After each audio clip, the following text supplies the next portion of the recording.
Hi friends, welcome to Sudheer excellency. So ఈరోజు current అఫైర్స్లో భాగంగా మనం డిస్కస్ చేయబోయే టాపిక్స్ వచ్చేసి రీసెంట్గా మయన్మార్ చైనా యొక్క వాళ్ళకు ఉన్నటువంటి ఒప్పందాలకు అగెనిస్ట్గా మాట్లాడుతుంది.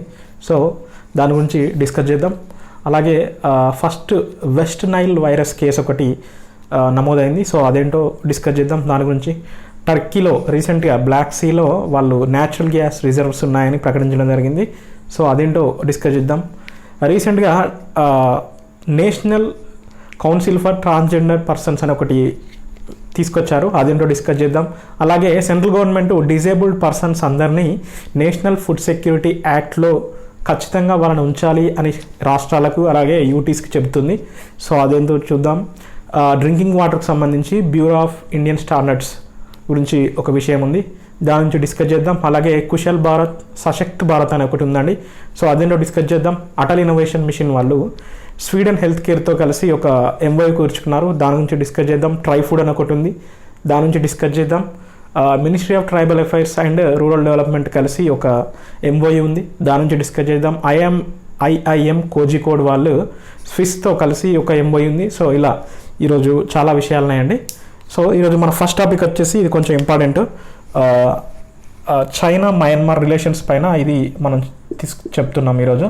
సో దీని గురించి ఇప్పుడు ఎందుకు అని అంటే, నార్మల్గా మనం అంతకుముందు పాకిస్తాన్ గురించి చెప్పినప్పుడు one border one belt one road OBOR అని చెప్పాను నేను అంతకుముందు. బెల్ట్ అండ్ రోడ్ ఇనిషియేటివ్ అని BRI అని చెప్పాను.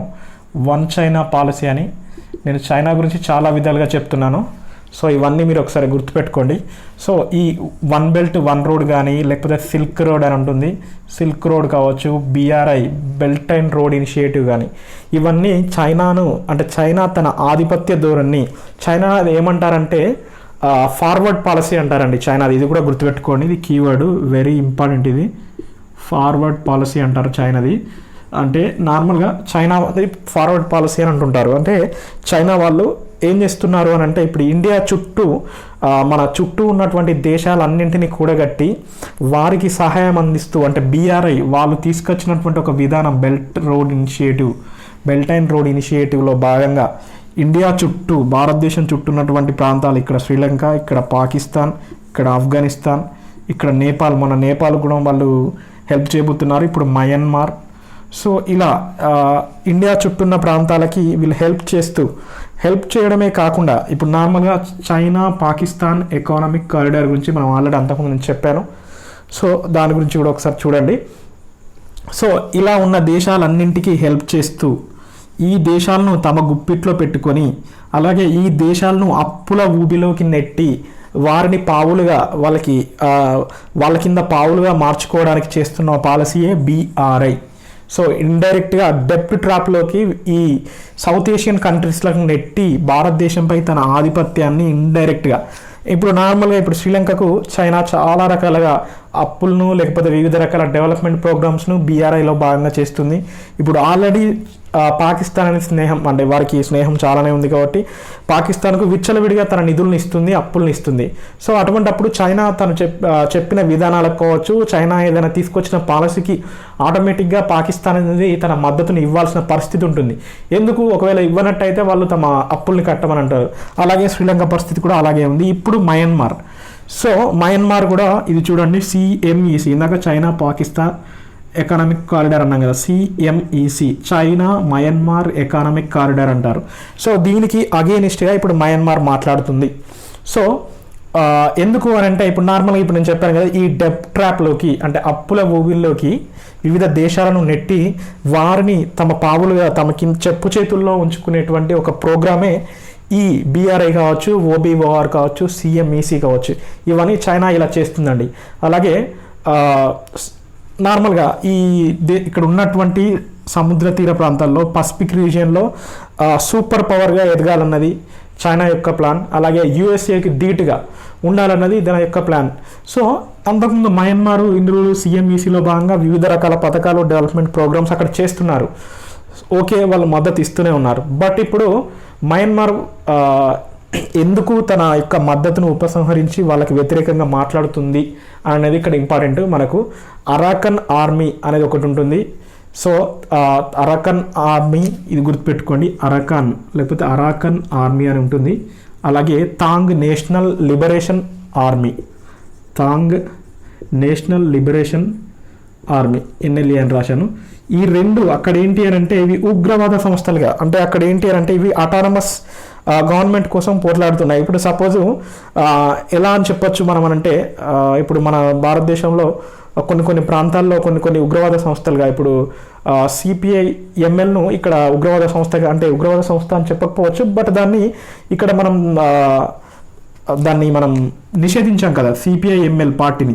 సో అలాగే ఇక్కడ ఈ అరాకన్ అనేవారి ఈ తాంగ్ నేషనల్ ఆర్మీ, ఈ రెండింటిని మయన్మార్లో నిషేధించడం జరిగింది. ఎందుకనంటే ఇవి అక్కడ ఉన్న ప్రజల్లో ఉగ్రవాద కార్యకలాపాలు లేకపోతే విప్లవవాదాలు ప్రజల్లో పెంచి పోషిస్తున్నారు. అలాగే వీళ్ళు శాంతి భద్రతలకు ముప్పు వాటిస్తున్నారని చెప్పి వీటిని అక్కడ నిషేధించడం జరిగింది. సో నిషేధించడం ఓకే. ఇప్పుడు ఈ టాపిక్ ఎందుకు చెప్తున్నానంటే ఈ అరాకన్ తాంగ్ నేషనల్ లిబరేషన్ ఆర్మీస్కి వెపన్స్ అలాగే వాటికి వివిధ రకాల ఆయుధ సామాగ్రిని చైనా వీటికి అమ్ముతుంది. సో దాన్ని దృష్టిలో పెట్టుకొని ఇప్పుడు మయన్మార్ అనేది చైనాకు వ్యతిరేకంగా మాట్లాడుతుంది. సో ఒకసారి గుర్తుపెట్టుకోండి. సో ఇది అంటే నార్మల్గా తమ దేశంతో వీళ్ళు బెల్ట్ అండ్ రోడ్ ఇనిషియేటివ్లో భాగంగా డెవలప్మెంట్ ప్రోగ్రామ్స్ చేస్తూ అంటున్నారు, అది ఓకే. ఇక్కడ మళ్ళీ డివైడ్ అండ్ రూల్ పాలసీ లాగా తమ దేశంలో ఉగ్రవాదం లేకపోతే విప్లవవాదాన్ని పెంచిపోసే విధంగా ఉన్నటువంటి సంస్థలకు సహాయం చేస్తున్నారు, వెపన్స్ అందిస్తున్నారు. సో ఇది కరెక్ట్ కాదని చెప్పేసి మయన్మార్ వాళ్ళు ఇప్పుడు ఏదైతే మనం మాట్లాడుకుంటున్నామో ఈ సిఎంఈసికి వ్యతిరేకంగా ఇప్పుడు మాట్లాడుతున్నారు, ఇక నుంచి మేము ఉండం అని చెప్పి. సో ఇది దీని గురించి మయన్మార్ అలాగే ఇండియాకు మయన్మార్కి సంబంధించి కూడా కొంచెం మంచి రిలేషన్సే ఉన్నాయి. సో మళ్ళీ ఇంకోటి ఏంటంటే స్ట్రేట్ ఆఫ్ మలక్కా, ఇప్పుడు ఇండోనేషియా, సింగపూర్, మలేషియా ఈ ప్రాంతంలో స్ట్రేట్ ఆఫ్ మలక్కా దగ్గర ఉంటుంది కదండి. అక్కడ యుఎస్ఏ తమ శిబిరాలను, సైనిక శిబిరాలను ఎక్కువగా అక్కడ పెట్టిందనమాట. సో అక్కడికి వెళ్ళేందుకు స్ట్రాటజిక్గా వాళ్ళని ఎదుర్కొనేందుకు ఉండాలంటే మయన్మార్తో స్నేహం ఉండడం వల్ల రీజియన్లో ఈజీగా ఉంటుందని చెప్పి కూడా చైనా ఇలా ముందుకెళ్తుంది. బట్ ఇప్పుడు వాళ్ళు దీన్ని వ్యతిరేకిస్తున్నారు మయన్మార్ వాళ్ళు. సో ఇది దీని గురించి అండి, గుర్తుపెట్టుకోండి. ఇవన్నీ దీనికి వస్తాయి. ఒక టాపిక్ అంటే ఇవన్నీ చూడాలి మనం. సో ఇది దీని గురించి. అలాగే మన నెక్స్ట్ టాపిక్ వచ్చేసి ఈరోజు టర్కీ రీసెంట్గా బ్లాక్ సీలో, నార్మల్గా బ్లాక్ సీలో వాళ్ళు న్యాచురల్ గ్యాస్ రిజర్వర్స్ను వాళ్ళు కనిపెట్టడం జరిగింది. గుర్తుపెట్టుకోండి, ఇది టర్కీ రీసెంట్గా ఏంటంటే న్యాచురల్ గ్యాస్ రిజర్వ్స్ ఎక్కడున్నాయని చెప్పారు వీళ్ళంటే బ్లాక్ సీ, నల్ల సముద్రం అంటాం కదా. సో ఇందులో రిజర్వ్స్ ఉన్నాయి.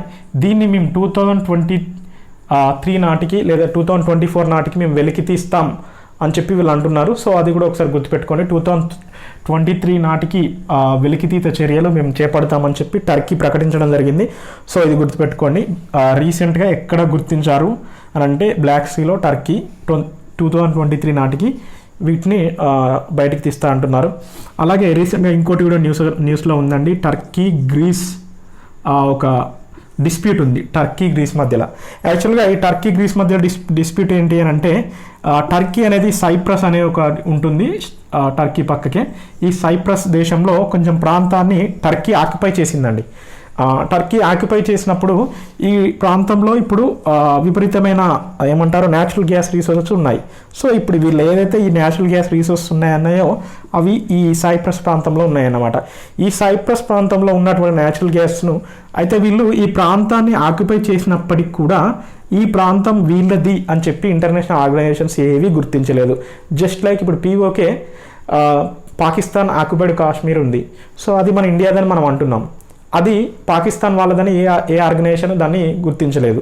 సో అలా అనమాట, ఈ ప్రాంతం మాది వాళ్ళది అన్నట్టే, కానీ అది ఇంతవరకు ఎవరి ప్రాంతం అని ఎవరు దాన్ని ఇంతవరకు గుర్తించలేదు. అలాగే ఈ సైప్రస్ ప్రాంతంలో ఏదైతే ఈ మెడిటరేనియన్ సీలో ఇక్కడ ఉందో దీంట్లో రిజర్వ్స్ ఉన్నాయి. సో ఇవి మావి అని చెప్పి వీళ్ళు అన్నప్పుడు గ్రీస్ తన ఎక్స్క్లూజివ్ ఎకానమిక్ జోన్లో ఉన్న, నార్మల్గా ఎక్స్క్లూజివ్ ఎకానమిక్ జోన్ ఉంటుంది కదా, 200 నాటికల్ మైల్స్ ఉంటుంది. సో ఈ 200 నాటికల్ మైల్స్ వరకు సముద్రంలో ఉన్నటువంటి ఏ విధమైన మినరల్స్, నిక్షేపాలు ఏవున్నా కూడా ఆ దేశంకే చెందుతాయి.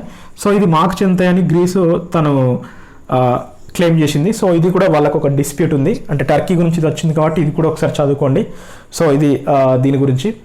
అలాగే మన నెక్స్ట్ టాపిక్ వచ్చేసి రీసెంట్గా స్పెయిన్లో కొత్త వైరస్ అండి. అంటే ఇది వైరస్ అంతకుముందు ఉంది, అంటే ఇది ఇండిజినస్గా ఆఫ్రికా, ఏషియా, ఆస్ట్రేలియా, సో వీటికి ఇండిజినస్ వైరస్ ఇది. బట్ ఇప్పుడు వెస్ట్లో అంటే స్పెయిన్లో ఇది ముందు ఫస్ట్ టైం స్టార్ట్ అవబోతుంది. సో ఇప్పుడు దీని గురించి ఇప్పుడు ఎందుకు మనకు వచ్చింది అని అంటే, అక్కడ ఫస్ట్ టైం ఈ వైరస్ గుర్తింపు చేస్తే అలాగే అక్కడ దానివల్ల ఒక 2 వ్యక్తులు చనిపోవడం జరిగింది. సో అది గుర్తుపెట్టుకోండి. ఏమంటారు, నైల్ అంటే వెస్ట్ నైల్ వైరస్ అంటారండి దీన్ని, వెస్ట్ నైల్ వైరస్. సో అంటే వెస్ట్లో ఇప్పుడు నైల్ వైరస్ అనేది ఎక్కడ అంటే ఉగాండా, పేరులోనే ఉంది నైల్ అని, చూడండి. ఉగాండాలో 1937లో దీన్ని ఫస్ట్ గుర్తించారండి ఈ నైల్ వైరస్. ఇప్పుడు ఈ ఎక్కడ అంటే స్పెయిన్లో ఇప్పుడు దీన్ని గుర్తించడం జరిగింది ఫస్ట్ టైం. దీనివల్ల ఇప్పుడు 2 చనిపోవడం జరిగింది, 23 మంది ఆల్రెడీ హాస్పిటల్లో ఉన్నారు. సో ఇది 2019లో మన ఇండియాలో కూడా ఈ ఫస్ట్ వెస్ట్ నైల్ వైరస్ వల్ల ఒక కేసు కేరళలో గుర్తించడం జరిగింది 2019లో, ప్రస్తుతానికి కాదు. సో ఇది గుర్తుపెట్టుకోండి, దీని యొక్క స్ప్రెడ్ అని కూడా ఇప్పుడు వస్తుంది. ఇది కూడా ఒక వైరసే, సో RNA ఉన్నటువంటి ఒక వైరస్ ఇది. సో ఇది గుర్తుపెట్టుకోండి, వెస్ట్ నైల్ వైరస్. సో ఇది రీసెంట్గా వచ్చింది, గుర్తుపెట్టుకోండి. 1937లో ఇది ఫస్ట్ వచ్చింది. ప్రస్తుతానికి స్పెయిన్లో 2 చనిపోయారు, 23 మంది హాస్పిటల్లో ఉన్నారు. వైరస్ ద్వారా వచ్చే వ్యాధి.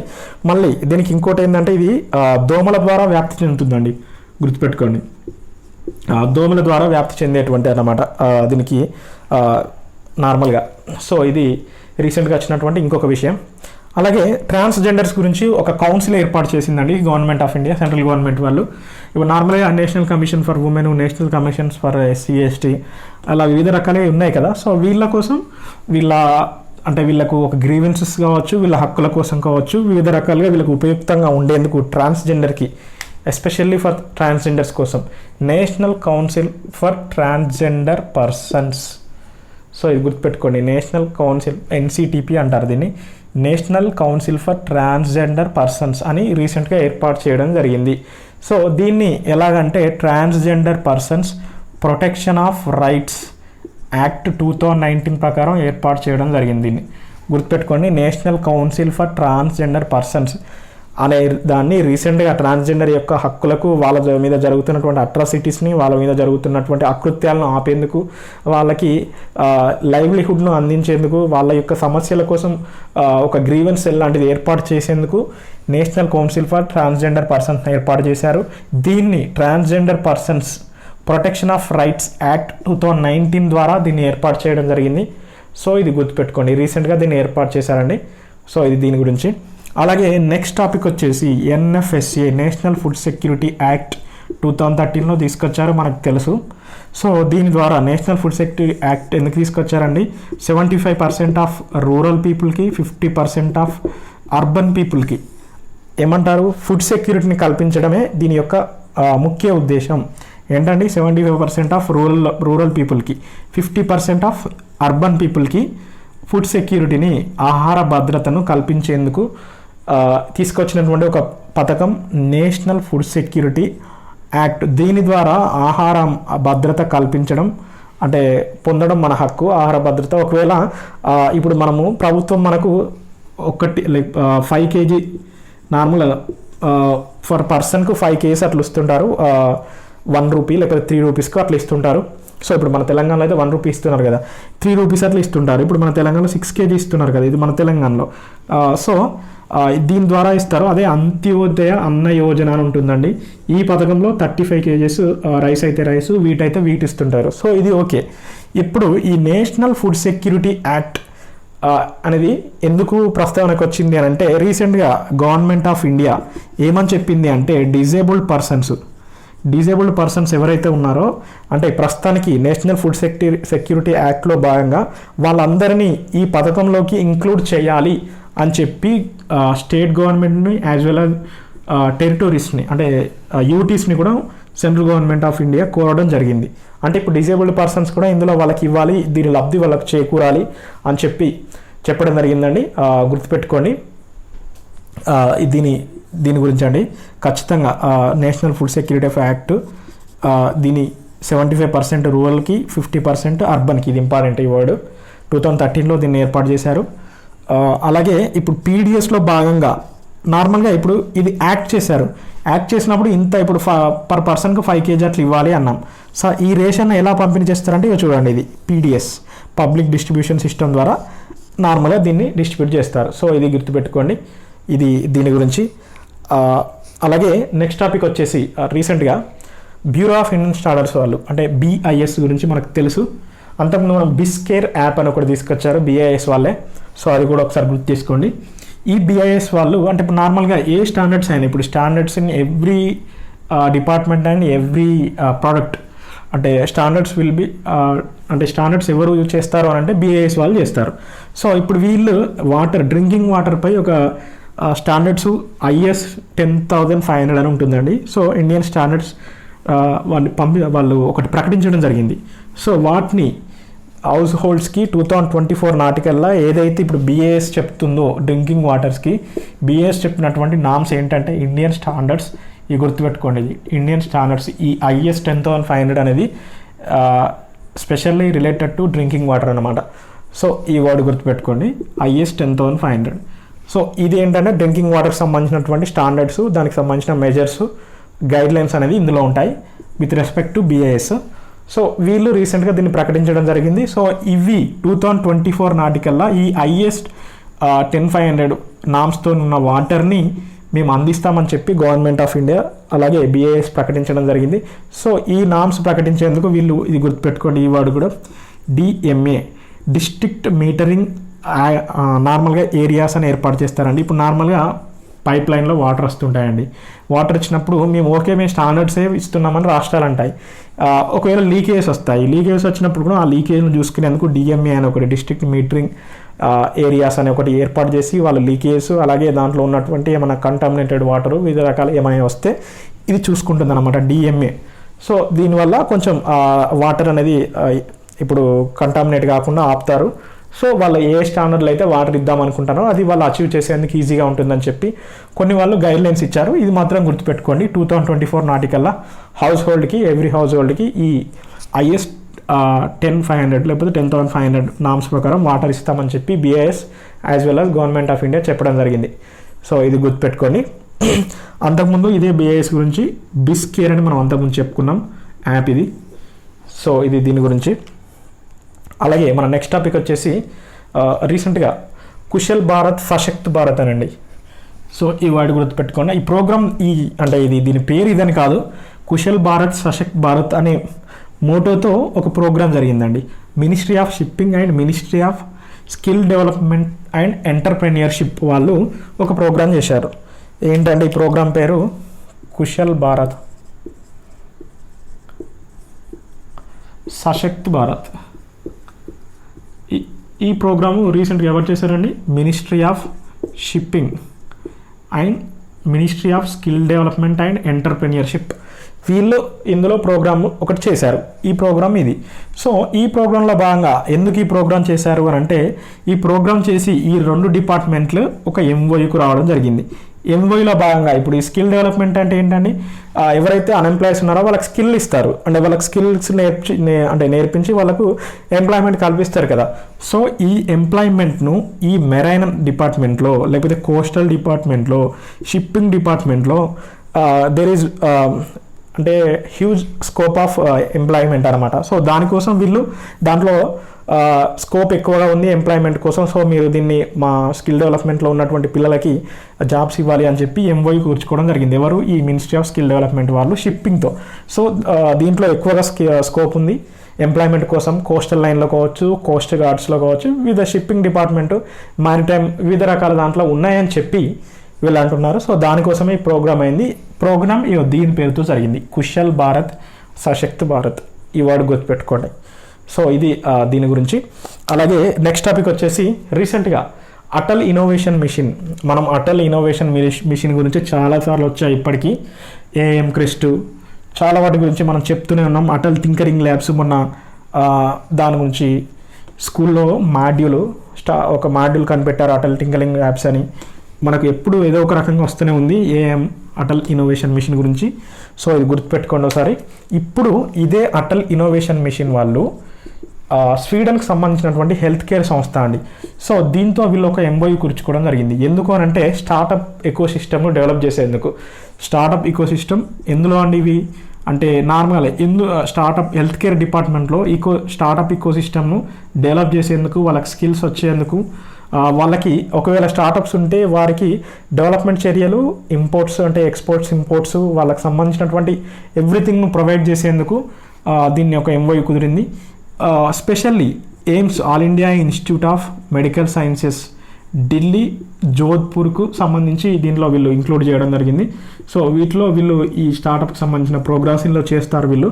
సో ఇది గుర్తుపెట్టుకొని స్వీడన్తో చేశారు. హెల్త్ కేర్ సెక్టార్లో స్టార్టప్ ఈకోసిస్టమ్ను డెవలప్ చేసేందుకు దీన్ని ఎంఓయూ కూరడం జరిగిందండి. సో ఇది దీని గురించి. అలాగే ట్రై ఫుడ్ అని ఒకటి రీసెంట్గా స్టార్ట్ చేయడం జరిగింది. ఇది గుర్తుపెట్టుకోండి, ఇది కొంచెం ఇంపార్టెంట్. మనకి ఎప్పటికి వస్తుందండి ట్రైఫెడ్ వాళ్ళు దీన్ని తీసుకొచ్చారండి. సో ఈ ట్రై ఫుడ్ అంటే ఏంటంటే ట్రైబల్ ప్రోడక్ట్స్ అంటే ట్రైబల్స్ ఉంటారు కదా, వాళ్ళు తమ గిరిజనులు వాళ్ళ అడవులో చేసేటువంటి ఉత్పత్తులతో తీసుకొచ్చిన ఫుడ్ను అందించే దిశగా ఒక ప్రోగ్రామ్ తీసుకొచ్చారు. అదే ట్రై ఫుడ్. ఈ ట్రై ఫుడ్ ఎవరెవరంటే మినిస్ట్రీ ఆఫ్ ట్రైబల్ అఫైర్స్ వాళ్ళు దీన్ని తీసుకురావడం జరిగింది. ట్రై ఫుడ్ అంటే తెలుసు కదా, ఇది మినిస్ట్రీ ఆఫ్ ట్రైబల్ అఫైర్స్ కింద ట్రైఫెడ్ పనిచేస్తుంది కదా. సో వీళ్ళు రీసెంట్గా తీసుకురావడం జరిగింది. దీన్ని ఎక్కడ స్టార్ట్ చేశారు అని అంటే రాయ్గఢ్, మహారాష్ట్రలోని రాయ్గఢ్, అలాగే ఛత్తీస్గఢ్లోని జగదల్పూర్. సో ఇక్కడ ఈ ట్రై ఫుడ్ ప్రోగ్రామ్ని స్టార్ట్ చేయడం జరిగింది. ఇది గుర్తుపెట్టుకోండి. సో రీసెంట్గా ఇది. అలాగే ఇదే మినిస్ట్రీ ఆఫ్ ట్రైబల్ అఫైర్స్ గురించి ఒక ప్రోగ్రామ్ ఉందండి.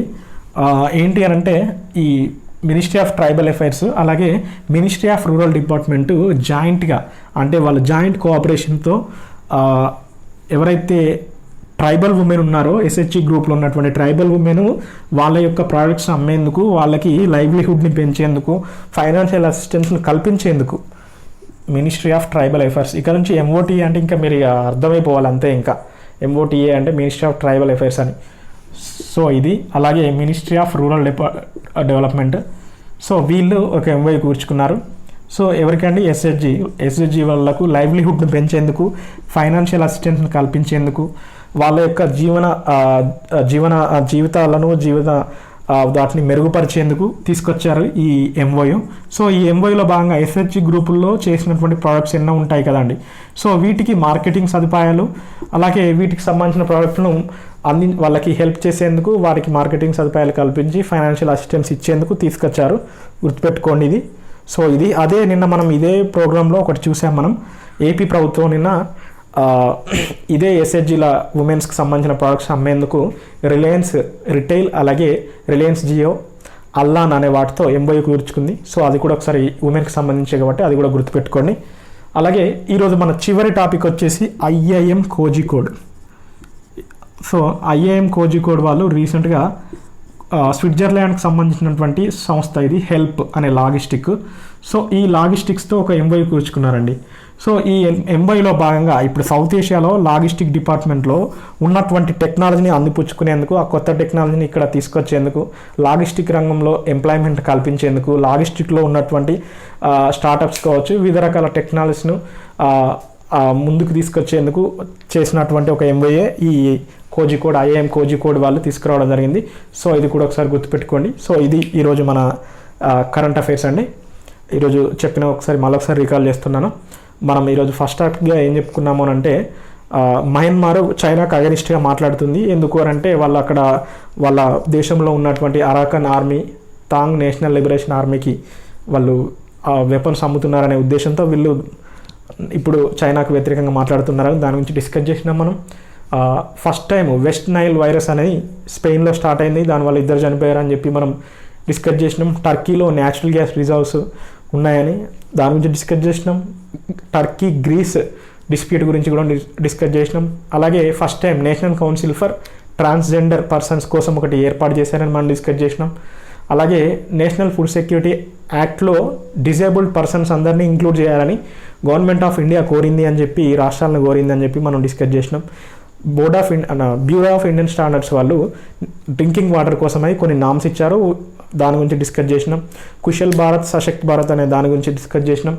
అటల్ ఇన్నోవేషన్ మిషన్ స్వీడన్కి సంబంధించిన హెల్త్ కేర్ సంస్థతో ఎంఓయూ, ట్రై ఫుడ్ అనే ప్రోగ్రాము, అలాగే Ministry of Tribal Affairs rural development women లైవ్లీహుడ్ను పెంచేందుకు ట్రైబల్ ఉమెన్ లైవ్లీహుడ్ కోసం ఒక ప్రోగ్రాము, ఐఎం కోజికోడ్ హెల్ప్ అనే లాజిస్టిక్ సంస్థతో లాజిస్టిక్ డిపార్ట్మెంట్లో డెవలప్మెంట్ కోసం చర్యలు, ఇలా ఈరోజు మనం వీటి గురించి డిస్కస్ చేసామండి. సో మన ఛానల్ పేరు తెలుసు కదండి, సుధీర్ ఎక్సలెన్సీ. మన ఛానల్లో చెప్పేటువంటి కంటెంట్ కనుక మీకు నచ్చితే ఈ ఛానల్ని లైక్ చేయండి, షేర్ చేయండి, సబ్స్క్రైబ్ చేయండి. థ్యాంక్ యూ అండి. Thank you for watching.